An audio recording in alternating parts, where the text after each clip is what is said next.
Hello everyone, welcome back to my YouTube channel mathematics आसान है bye Mahendra sir. तो आज की इस वीडियो लेक्चर में मैं आपको कुछ डिफरेंट टाइप का मैथमेटिक्स सिखाने वाला हूं। डिफरेंट टाइप से मतलब है मैंने आपको अभी तक 11th एंड 12th के कॉमर्स एंड साइंस के मैथमेटिक्स इस वीडियो लेक्चर पर आपको सिखा रहा था।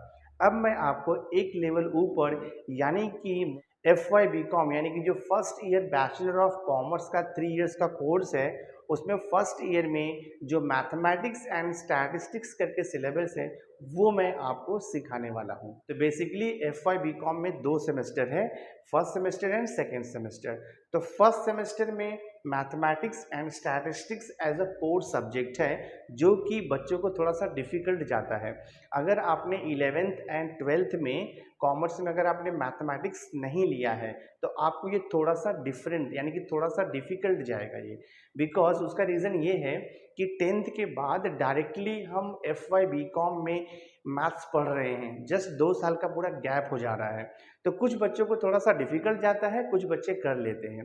बेसिकली मैंने जैसे बताया आपको, जो SP स्टूडेंट हैं यानी कि जिन्होंने कि 11th और 12th में मैथमेटिक्स नहीं लिया था, उसके ऑप्शन में उन्होंने SP सब्जेक्ट लिया था, तो उनके लिए थोड़ा सा डिफिकल्ट होता है। तो इसी को आसान बनाने के लिए, मतलब कि इजी बनाने के लिए, मैं FY BCom कोर्स का सेमेस्टर 1 एंड सेमेस्टर 2 का जो मैथमेटिक्स है एंड स्टैटिस्टिक्स है उसे मैं अपने इस YouTube चैनल पर आज से स्टार्ट करने जा रहा हूं। तो वीडियो लेक्चर बहुत इंपॉर्टेंट होगा, एंड तक जरूर देखना। सो मैं देखो यहाँ पे FY BCom सेमेस्टर 1 का देखो मैंने यहाँ पे लिखा है FY BCom semester 1 Mumbai university. तो मैंने यहाँ पे mathematics and statistics first semester का सिलेबस यहाँ पर मैंने लिख के दिया है। तो फर्स्ट सेमेस्टर में सिलेबस है देखो मैथमेटिक्स का 3 टॉपिक है। फर्स्ट है shares and mutual fund, second topic है permutation and combination, and third topic है लीनियर प्रोग्रामिंग। तो ये जो 3 टॉपिक है ये प्योर मैथमेटिक्स है। और उसके बाद जो रिमेनिंग टॉपिक्स हैं, रिमेनिंग और 5 टॉपिक्स हैं जो कि स्टैटिस्टिक्स से बिलोंग करता है। स्टैटिस्टिक्स क्या है? Not a pure mathematics. हाँ, स्टैटिस्टिक्स देखो यहाँ पे फर्स्ट चैप्टर है measures of central tendency, second chapter है measures of dispersion, third chapter है elementary probability theory, fourth chapter है प्रोबेबिलिटी डिस्ट्रीब्यूशन, और फिफ्थ चैप्टर है decision theory. Total 5 chapter statistics के हैं एंड टोटल 3 चैप्टर्स मैथमेटिक्स से हैं। यानी कि ओवरऑल अगर देखा जाए तो टोटल आपको 8 चैप्टर स्टडी करना है for FY BCom semester 1 first semester के लिए। तो जैसे कि मैंने आपको बताया कि यहाँ पे 2 पार्ट है, एक मैथमेटिक्स है और दूसरा स्टैटिस्टिक्स है। मैथमेटिक्स का वेटेज कम है, मैथमेटिक्स का वेटेज है टोटल 40 मार्क्स का, और स्टैटिस्टिक्स का वेटेज है 60 मार्क्स का। And statistics is much easy compare to mathematics. तो आज की इस वीडियो लेक्चर में मैं स्टार्ट करने वाला हूँ चैप्टर नंबर 1 स्टैटिस्टिक्स का, मेजर्स ऑफ सेंट्रल टेंडेंसी। तो वीडियो लेक्चर बहुत इंपॉर्टेंट होगा, एंड तक जरूर वीडियो देखना। तो चलो स्टार्ट करते हैं हम। तो सेमेस्टर 1 में मैंने स्टैटिस्टिक्स का देखो फर्स्ट चैप्टर लिया है मेजर्स ऑफ सेंट्रल टेंडेंसी। तो मेजर्स ऑफ सेंट्रल टेंडेंसी में सबसे पहले हम स्टडी करने वाले हैं टाइप्स ऑफ एवरेज। ठीक है, टाइप्स ऑफ एवरेज में 2 टाइप होता है, एक तो होता है मैथमेटिकल एवरेज और दूसरा होता है पोजिशनल एवरेज। तो mathematical average there are 3 types. First one is the arithmetic mean, या उसे हम सिंपली एवरेज बोलते हैं। सेकंड होता है ज्योमेट्रिक मीन, और थर्ड होता है हार्मोनिक मीन। तो हमारे सिलेबस में सिर्फ फर्स्ट और सेकंड है, arithmetic mean and geometric mean, harmonic mean हमें नहीं करना है। एंड सेकेंड टाइप का जो एवरेज होता है उसे हम बोलते हैं पोजिशनल एवरेज, जिसमें कि 2 टाइप है, एक मीडियन है और दूसरा मोड है। उसे हम स्टडी करेंगे 1 बाय 1। ठीक है, तो सबसे पहले मैं measures of central tendency chapter में स्टार्ट कर रहा हूं अरिथमेटिक मीन। मैं देखो यहाँ पे लिखता हूँ फर्स्ट एवरेज अरिथमेटिक मीन। ठीक है, अरिथमेटिक मीन, या इसे हम लोग सिंपली एवरेज भी बोल सकते हो, आप एवरेज भी सिंपली आप बोल सकते हो, या सिंपली मीन बोला तो भी चलेगा। तो स्टार्ट करता हूँ देखो 1 बाय 1। फर्स्ट में यहाँ पे देखो लिखता हूँ अरिथमेटिक मीन, शॉर्ट में आप लिखोगे AM, arithmetic mean for ungrouped data, हम इसे बोलते हैं अनग्रुप्ड डेटा। ठीक है, arithmetic mean for ungroup data. Okay, देखो कैसे लिखना है आपको, हम लिखेंगे यहाँ पे let x1 x2 x3 dot dot up to xn। Suppose x1 x2 x3 up to xn are the n values are the n values of a variable x। तो x1 x2 x3 up to xn हमने n values assume कर लिया, या उसे हम बोलेंगे n observation हो गया of a variable x। Then आप यहाँ पे लिखोगे then arithmetic mean is given by, arithmetic mean is given by, इसका फॉर्मूला होता है arithmetic mean equal to am is equal to लिखोगे sum of all observation, sum of all observation, sum of all observation divide by number of observation, number of observation. ठीक है, ये formula है। तो ये तो मैंने वर्ड के फॉर्म में फॉर्मूला लिखा है, हम इसे सिंबॉलिक फॉर्म में भी लिख सकते हैं। तो सिंबॉलिक फॉर्म में होता है अरिथमेटिक मीन को हम लोग लिखते हैं x बार, इसे रीड करोगे आप x bar is equal to, हम यहाँ पे लिखेंगे सिग्मा x पढ़ो, या उसे आप बोल सकते हो समेशन x। आप यहाँ पे एक्स आई भी लिख सकते हो, आई नहीं लिखा तो भी चलेगा। Summation X I divide by, आप यहाँ पे क्या लिखोगे n लिखोगे, n मीन्स होता है number of observation, summation X I upon n, ये फॉर्मूला हो गया। तो आप यहाँ पे लिख सकते हो where summation X I means क्या हुआ, sum of all observation, sum of all observation. ठीक है, सम ऑफ ऑल ऑब्जर्वेशन, और n का मतलब होता है number of observation, number of observation. ठीक है, दिस। तो मैं आपको एक एग्जांपल के थ्रू इसे एक्सप्लेन करूंगा कि what is the arithmetic mean for ungroup data. Ungroup data का मतलब होता है कि वहां पर आपको फ्रीक्वेंसी नहीं दिया रहेगा। जैसे कि एग्जांपल मैं यहाँ पे लेता हूँ, सपोज मुझे यहाँ पर x का वैल्यूज दिया है सर्टेन, सपोज 3 है, फिर यहाँ मुझे 4 दिया है, फिर 5 दिया है, फिर 4 दिया हुआ है, सपोज इतना वैल्यूज दिया है मुझे। ठीक है, 3 4 5 4 ये हमें वैल्यूज दिया है। अभी क्वेश्चन क्या है, find the arithmetic mean. Simply क्या करना है आपको सबसे पहले n का वैल्यू फाइंड आउट करना है। n मतलब होता है नंबर ऑफ वैल्यूज, कितना वैल्यूज यूज किया है, 1 2 3 4 वैल्यू यूज किया है, तो n का वैल्यू हो गया 4। आपको फाइंड आउट करना है अरिथमेटिक मीन, या सिंपली हम उसे बोलते हैं एवरेज। तो सबसे पहले आप फॉर्मूला लिखोगे x bar is equal to sigma x upon n। अगर आपने एक्स आई नहीं लिखा तो भी चलेगा, सिग्मा एक्स, या उसको बोला, या आप उसे बोल सकते हो समेशन एक्स अपॉन एन। तो कितना हो जाएगा, देखो ये समेशन एक्स मतलब क्या होता है, sum of all the observation, यानी कि जितना भी ऑब्जर्वेशन दिया है सबको आपको ऐड करना है।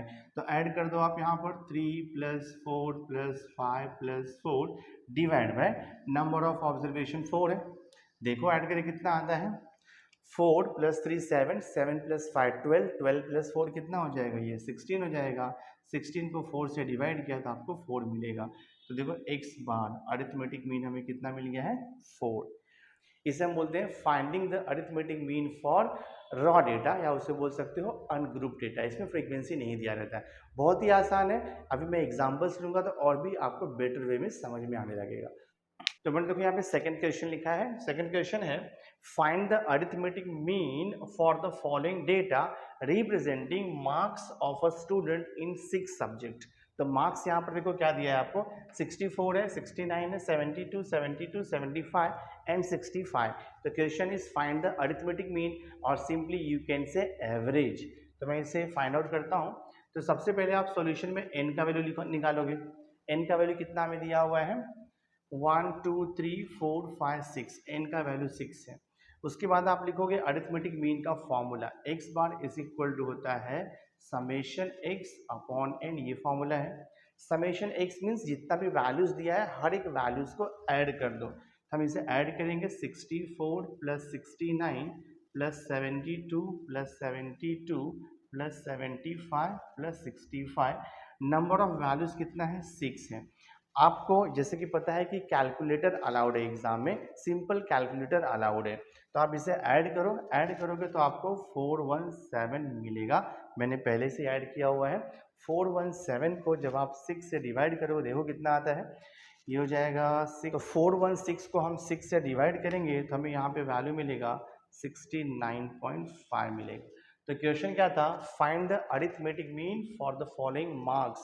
तो आपको यहाँ पे क्या मिला, देयरफॉर अरिथमेटिक मीन, और you can say average marks भी बोल सकते हो आपको, average marks of the student is equal to 69.5। बहुत ही आसान था, हमने इसे सॉल्व कर दिया। तो फर्स्ट हमने किया arithmetic mean for ungroup data. अब सेकेंड टाइप है arithmetic mean for group data, but यहाँ पे डिस्क्रीट वेरिएबल केस रहेगा, क्योंकि ग्रुप डेटा में दो आता है, एक होता है डिस्क्रीट वेरिएबल का और दूसरा होता है कंटिन्यूअस वेरिएबल का। तो पहले हम देखेंगे how to find the arithmetic mean for group data in discrete variable case. ठीक है, मैं देखो यहाँ पे लिखता हूँ फॉर्मूला पहले। I will write here let x1 x2 x3 dot dot up to xn are the values of a variable are the values of a variable x, and f1 comma f2 comma f3 dot dot up to fn are the corresponding frequencies are the corresponding frequencies। ठीक है, corresponding frequencies respectively, corresponding frequencies respectively, ये हमने assume कर लिया। Then what is the formula for the arithmetic mean? Therefore arithmetic mean is equal to, formula होता है summation, या इसे बोलोगे sigma f into x divide by sigma f। आप इसे ऐसे भी लिख सकते हो sigma F I into x I divide by sigma F I, तो भी चले, कोई इशू नहीं है। सो अरिथमेटिक मीन को हम एक्स बार लिखते हैं, x bar is equal to sigma F into x divide by sigma f. Simply आप इतना ही फॉर्मूला याद रखो तो बहुत ईजी रहेगा। तो अभी ये फॉर्मूला यूटिलाइज कैसे करना है, मैं एक क्वेश्चन लूंगा और उसे सॉल्व करूंगा तो आपको बेटर वे में अंडरस्टैंड हो जाएगा। सो देखो मैंने यहाँ पे क्वेश्चन लिखा है ग्रुप डेटा का, find arithmetic mean for the following data. तो यहाँ पर देखो आपको एक्स वेरिएबल एक्स का वैल्यूज दिया है 1 2 3 4 5 6 7 8, और उसका करस्पॉन्डिंग फ्रीक्वेंसी एफ दिया हुआ है 5 6 5 10 8 4 3 2। इसका मीनिंग क्या होता है कि जो वैल्यू यहाँ पे 1 है ना वो 5 टाइम्स रिपीट है, वैल्यू 2 जो है वो 6 टाइम्स रिपीट है, वैल्यू 3 5 टाइम्स रिपीट है, वैल्यू 4 10 टाइम्स रिपीट है, लाइक दैट। तो इसे हम बोलते हैं group frequency distribution for discrete variable case. ठीक है, क्योंकि यहाँ पे जो x है वो कंटिन्यूअस क्लास नहीं है, ये डिस्क्रीट केस है। तो अब इसका अरिथमेटिक मीन कैसे फाइंड आउट करना है, बहुत ही सिंपल है इसका अरिथमेटिक मीन फाइंड आउट करना। सिंपली क्या करना है आपको, पहला कॉलम तो x आपको दिया हुआ है, सेकंड कॉलम आपको फ्रीक्वेंसी दिया हुआ है, जस्ट आपको सॉल्यूशन के लिए एक एक्स्ट्रा कॉलम ऐड करना है। जस्ट आपको यहाँ पे एक कॉलम ऐड करना है और उसे लिखना है f इंटू एक्स का एक कॉलम ऐड कर दोगे। अब f इंटू एक्स कैसे मिलेगा, जस्ट मल्टीप्लीकेशन, f और x का मल्टीप्लीकेशन, यानी कि x का वैल्यू और उसका करस्पॉन्डिंग फ्रीक्वेंसी आप मल्टीप्लाई कर दो। ये हो जाएगा 5 इंटू 1 तो 5 हो जाएगा, 6 इंटू 2 तो 12 हो जाएगा, 5 इंटू 3 15 हो जाएगा, 10 इंटू 4 देखो 40 हो जाएगा, 8 5 जा देखो 40 हो जाएगा, 6 4 जा देखो 24 हो जाएगा, 7 3 जा 21 हो जाएगा, 8 2 जा 16 हो जाएगा। ये हमने f इंटू एक्स का कॉलम कैलकुलेट कर लिया है। अब सिंपली आपको क्या करना है, ये जो लास्ट का 2 कॉलम है ना उसे ऐड कर लेना है। तो पहले हम फ्रीक्वेंसी का टोटल कर लेते हैं, कितना आएगा देखो 3 + 2 5 5 + 4 कितना हो जाएगा 9 9 + 8 17 17 + 10 27 27 + 5 32 32 + 6 किया तो 38 होगा, 38 + 5 किया तो हमें यहाँ पर 43 मिल जाएगा। Total frequency is 43। अब हम ये f इंटू एक्स के वैल्यूज़ को ऐड करेंगे। देखो 12 ऐड करता हूँ मैं, 6 + 1 7 7 + 4 11 11 + 5 16 16 और 2 18 18 और 5 किया तो 23 आएगा। ठीक है, 2 + 1 3, 3 + 2 5, 5 + 2 7, 7 + 4 11, 11 + 4 15, 16 17 173 आएगा। तो आपके पास कैलकुलेटर तो अलाउड है, आप फटाफट कैलकुलेशन कर सकते हो। मुझे टाइम जाएगा बिकॉज मैं यहाँ पे ओरली सॉल्व कर रहा हूँ। तो क्या हो जाएगा, देखो आपका यहाँ से फ्रॉम टेबल आप लिखोगे, ठीक है। From the table, from the table क्या क्या वैल्यू मिल रहा है देख लो आप। फ्रॉम द टेबल आपको मिल रहा है सिग्मा एफ। सिग्मा एफ का मतलब होता है समेशन एफ। समेशन एफ यानी कि फ्रीक्वेंसी का टोटल 43 मिल रहा है। देन आपको सिग्मा एफ एक्स मिल रहा है, एफ इंटू एक्स के कॉलम का टोटल 173 मिल रहा है। हमें फाइंड आउट करना है अरिथमेटिक मीन। तो x bar is equal to, सबसे पहले हम फॉर्मूला लिखेंगे, उसके बाद उसमें वैल्यू सब्स्टिट्यूट कर देंगे, कैलकुलेट करेंगे, कैलसी से इजीली आंसर मिल जाएगा। तो सिग्मा एफ एक्स फॉर्मूला होता है sigma F x divide by sigma F. Sigma F x कितना मिला है 173 डिवाइड बाय सिग्मा एफ 43 है। कैलसी है आपके पास, फटाफट कैलकुलेट कर लो कितना आंसर आता है। तो 173 को 43 से डिवाइड करोगे तो आपको अप्रोक्सीमेट वैल्यू आएगा 4.02। तो 173 को 43 से डिवाइड करोगे तो अप्रोक्सीमेटली आपको 4.02 मिलेगा। That means what is the arithmetic mean, और simply you can say what is the average for the given question. तो अरिथमेटिक मीन कितना मिला हमें 4.02, ये फाइनल आंसर है। तो आई होप स्टूडेंट्स आपको समझ में आ रहा होगा। बहुत ही सिंपल वे से मैं ट्राई कर रहा हूँ आपको एक्सप्लेन करने का। तो नेक्स्ट देखो मैंने यहाँ पे लिखा हुआ है finding the arithmetic mean for the group data, but अभी कंटिन्यूअस केस है। कंटिन्यूअस वेरिएट केस में क्या रहेगा, ग्रुप डेटा आपको वहाँ पर क्लास इंटरवल्स दिया रहेगा, यही डिफरेंस है। और जो हमने इसके पहले किया है वो भी ग्रुप डेटा था, बट वो डिस्क्रीट वेरिएबल केस था, वहाँ पे कोई क्लास इंटरवल नहीं दिया हुआ था। तो फॉर्मूला अप्रॉक्सीमेटली सेम है। जो फॉर्मूला हमने इसके पहले यानी कि जो ग्रुप डेटा है डिस्क्रीट केस है, उसके लिए जो फॉर्मूला हमने यूज़ किया था वही सेम फॉर्मूला हम यहाँ पर भी यूज़ करेंगे। बट सबसे पहले मैं आपको इसका डेफिनेशन और फॉर्मूला दे देता हूँ। तो मैं देखो यहाँ पे लिखता हूँ, I will write here let x1 x2 x3 dot dot up to xn are the mid points of class intervals are the midpoints of class intervals, and f1 f2 f3 dot dot up to fn are the corresponding frequencies, are the corresponding frequencies, ठीक है, are the corresponding frequencies respectively, are the corresponding frequencies respectively। अब यहाँ पर देखो मैंने क्या लिखा है x1 x2 x3 up to xn, ये मिड पॉइंट है क्लास इंटरवल का। मिड पॉइंट को हम लोग क्लास मार्क भी बोलते हैं।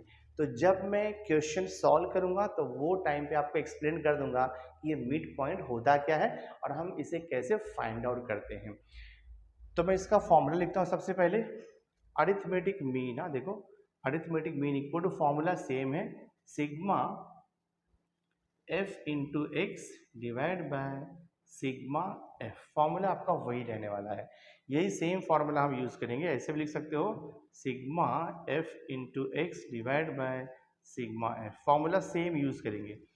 जो हमने group data for discrete case के लिए जो फॉर्मूला यूज किया था वही सेम फॉर्मूला हम arithmetic mean for group data for continuous variate case के लिए भी यूज करेंगे। तो अब मैं एक सम लेता हूं इसके बेस पे। नाउ सी देखो यहाँ पे क्वेश्चन क्या लिखा हुआ है, find the arithmetic mean for the following data. तो डेटा में देखो यहाँ पे मैंने CI लिखा है। CI का मतलब होता है क्लास इंटरवल, इसे ही हम बोलते हैं कंटिन्यूअस क्लास। तो CI यहाँ पे क्लास इंटरवल है और उसका फ्रीक्वेंसी आपको दिया है f, दैट इज, तो फर्स्ट कॉलम यहाँ पे CI यानी कि क्लास इंटरवल है, सेकंड कॉलम फ्रीक्वेंसी है। तो जब भी ये टाइप का डेटा आपको दिया रहेगा तो इसे हम बोलते हैं कंटिन्यूअस डेटा, ठीक है, continuous data, continuous variate case बोलते हैं। तो इसका अरिथमेटिक मीन फाइंड आउट करने के लिए सिंपली आपको क्या करना है, सिंपली आपको यहाँ पर 2 कॉलम और ऐड कर देना है। एक पहला कॉलम आएगा, देखो आपका फर्स्ट कॉलम आप यहाँ पे ऐड करोगे x, इसे हम बोलते हैं क्लास मार्क या इसे हम बोलते हैं मिड पॉइंट। और नेक्स्ट कॉलम आप यहाँ पर ऐड करोगे एक, उसे हम वो लिखेंगे f इंटू एक्स। तो इतना कॉलम अगर आपने ऐड कर दिया, सॉल्यूशन आपको इजीली मिल जाएगा। अब देखना है x कैसे फाइंड आउट करना है। x फाइंड आउट करना बहुत इजी है। ये देखो आपको 0 से 10 का क्लास है। 0 को बोलेंगे लोअर लिमिट, 10 को बोलेंगे अपर लिमिट। दोनों को ऐड करो और 2 से डिवाइड कर दो। 0 प्लस 10 10 आएगा, 10 को 2 से डिवाइड किया तो 5 आएगा। ये वे से आपको निकालना है क्लास मार्क। सेम ऐसे देखो 10 प्लस 20 30, 30 को 2 से डिवाइड किया तो आपको मिल जाएगा 15। 20 प्लस 30 50, 50 को 2 से डिवाइड किया तो ये हो जाएगा आपका 25। 30 प्लस 40 70, 70 को 2 से डिवाइड किया तो 35 हो जाएगा। एंड 40 प्लस 50 90, 90 को 2 से डिवाइड किया तो 45 हो जाएगा। ये वे से हम फाइंड आउट करते हैं x यानी कि क्लास मार्क, या उसे हम बोलते हैं मिड पॉइंट। नेक्स्ट है देखो यहाँ पे f into x, F into x यानी कि इन दोनों का मल्टीप्लीकेशन। तो 12 5 सा कितना हो जाएगा 60 हो जाएगा। 13 5 सा 65 होता है। 13 1 सा 13, 13 और 6 19, 195 आएगा। 21 इंटू 25 करेंगे तो हमें कितना मिलेगा 525 मिलेगा। 19 इंटू 35 करेंगे तो हमें 665 मिलेगा, 665। और 15 इंटू 45 करोगे तो आपको 675 मिलेगा। सिंपली क्या करना है आपको, ये जो f का कॉलम है और जो लास्ट fx का कॉलम है उसका टोटल लेना है, बाकी किसी का टोटल आपको नहीं लेना है। तो हम यहाँ पे फ्रीक्वेंसी का टोटल करेंगे तो कितना आएगा 9 प्लस 5 14, और ये देखो 15 15 3 18, 18 2 20 हो जाएगा। 2 प्लस 1 3, 3 प्लस 1 4, 4 प्लस 2 6 7 और ये 80 हो जा रहा है। और फ्रीक्वेंसी f इंटू एक्स का टोटल लेंगे तो 5 प्लस 5 10, 15 15 20 को 0 हो जाएगा 2, 6 प्लस 2 8, 8 9 8 17, 17 2 19, 19 एंड 6 25, 25 एंड 7 किया तो 32 आएगा 2, 6 प्लस 3 9, 9 6 15, 15 एंड 5 20, 20 और ये 121 आएगा, 2120 आएगा। तो ये देखो हमारा टेबल मिल गया है। अब मैं फॉर्मूला यूज करके इजीली आंसर निकाल सकता हूँ। सो फ्रॉम टेबल आपको क्या मिला, सिग्मा एफ फ्रीक्वेंसी का टोटल मिला है 80 and sigma F into x का टोटल कितना मिला है 2120 मिला हुआ है। ठीक है, तो फॉर्मूला हमारे पास है arithmetic mean equal to sigma, arithmetic mean equal to formula है sigma F into x divide by sigma F. तो सिग्मा एफ इंटू एक्स कितना है 2120 है, डिवाइड बाय सिग्मा एफ कितना है 80, डिवाइड कर दो आंसर आपको मिल जाएगा। तो 212 को 8 से डिवाइड करो तो आपको मिलेगा 26.5। So X bar is equal to कितना मिल गया है 26.5। ठीक है, तो हमारा फाइनल आंसर 26.5 है। So this is the method of finding the arithmetic mean for group data in continuous case. बहुत ही आसान है, ये टाइप के जितने भी क्वेश्चन हैं आप उसे इजीली सॉल्व कर सकते हो। So my dear student, I hope आज का ये वीडियो लेक्चर आपको अंडरस्टैंड हुआ रहेगा। तो नेक्स्ट वीडियो लेक्चर में मैं आपको नेक्स्ट टॉपिक लेकर के आऊंगा। सो नेक्स्ट वीडियो लेक्चर भी बहुत ही इंपॉर्टेंट होगा, उसे देखना मत भूलना। और आज का वीडियो अगर आपको अच्छा लगा होगा, वीडियो को लाइक जरूर करना, मैक्सिमम स्टूडेंट्स को शेयर कर देना। और अगर अभी तक आपने मेरे चैनल को सब्सक्राइब नहीं किया है तो सब्सक्राइब करके बेल आइकन जरूर प्रेस कर देना, सो दैट मैं जो भी लेटेस्ट वीडियो बनाऊंगा उसकी नोटिफिकेशन आपको टाइम टू टाइम मिलती रहेगी। So thanks for being with me, मिलते हैं नेक्स्ट लेक्चर में।